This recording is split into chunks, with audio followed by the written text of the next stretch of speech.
First of all, Scott, welcome to Kennedy. Thank you very much. It's a pleasure to be here. We're excited to put on a show for you guys. I have to ask you, there aren't too many people who get to land on the shuttle runway. No. What's the feeling? That's quite a thrill. It's amazing. Upon our arrival, we get to do our survey, check out the geographical features, just it's a safety aspect we provide for our show.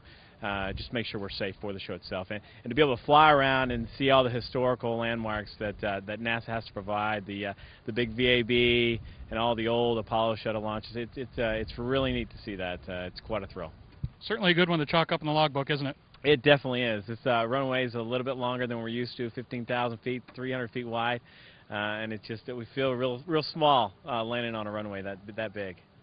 Well, nobody here is from the Navy, so nobody has to worry about it. That's true. We got plenty of length to stretch out that landing. So you've got a phenomenal support crew. I've watched the Thunderbirds over years of covering air shows and having been an air show pilot and having flown in some of the same shows as some of your compatriots in past years. But no offense to y'all. I mean, what you do is extraordinary, but you have this support team that is unbelievable. These young men and women are, well, obviously the cream of the crop. Can you talk a little bit about the folks that you literally depend on for your very life? You better believe it. That's an easy one to be able to talk about our crew chiefs. I mean, they are the true heroes, and you know, we get a lot of the limelight wearing the flight suits and flying the aircraft, but the true heroes are the ones working on these aircraft. They are working 24/7 to make sure these are safe aircraft for us to fly. You know, our days are fairly short compared to theirs, turning wrenches. And they're the ones that deserve the respect and the attention, and that's what we try to do, is make sure you guys know how hard they're working, the teamwork it takes, the pride, precision, and professionalism that they commit each day to make these aircraft ready to fly for our demonstration.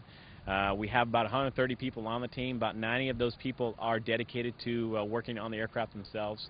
And what makes our show slightly different and unique is the ground show they perform. Not only are they turning wrenches, but they're also performers as well.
Aero-TV is brought to you by Cirrus aircraft have always been easy to fly. Now they're easier than ever to buy. A complete line of ownership programs gives you everything you need to purchase, trade, finance, lease, insure, and warranty your Cirrus. There's even an ownership program for non-pilots. The Cirrus Access Pilot can teach you how to fly or fly the plane for you. Find out more at www.cirrusdesign.com. Cirrus, for the love of flying. Now, back to Aero-TV.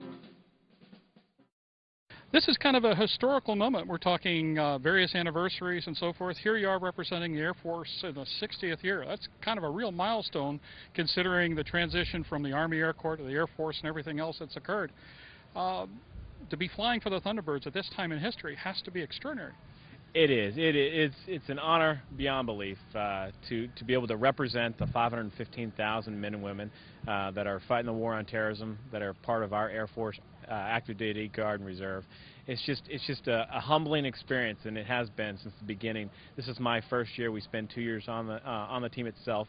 I got one more to go, but this year is definitely symbolic in our 60th anniversary of the Air Force. And we get to share that anniversary, the 50th, with the NASA here this weekend for the first ever Space Expo. Tell me a little bit about what brought you to the Air Force and your career thus far. As a little kid, going to air shows, my dad taking me to Pease Air Force Base up in New England. I got to see the Thunderbirds for the first time up there many moons ago, and it just put in that spark that I needed to set a goal and stay motivated and achieve that once I joined the Air Force and became a pilot in the Air Force. Aero-TV is brought to you by Today, there is an affordable, high-performance, easy-to-own and easy-to-operate very light jet designed with you in mind. Far less expensive than any other twin-engine jet to buy, it is also the least expensive to own and operate.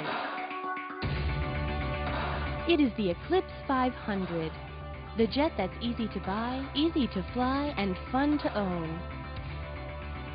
The jet for you. Now, back to Aero-TV. Talk about a career in the Air Force. What's that mean right now, especially in light of all that's happened in the last decade?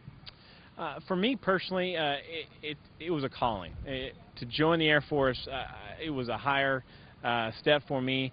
I wanted to represent, and today we're representing the 515,000 men and women throughout the Air Force, and it's a huge dedication. It takes someone to sacrifice a lot of our freedoms in order to protect everyone else's freedom. So our message is to honor those folks, the ones that are committed to protecting our country, and they deserve the respect that they're getting. And it's just quite an honor to be a part of that representation.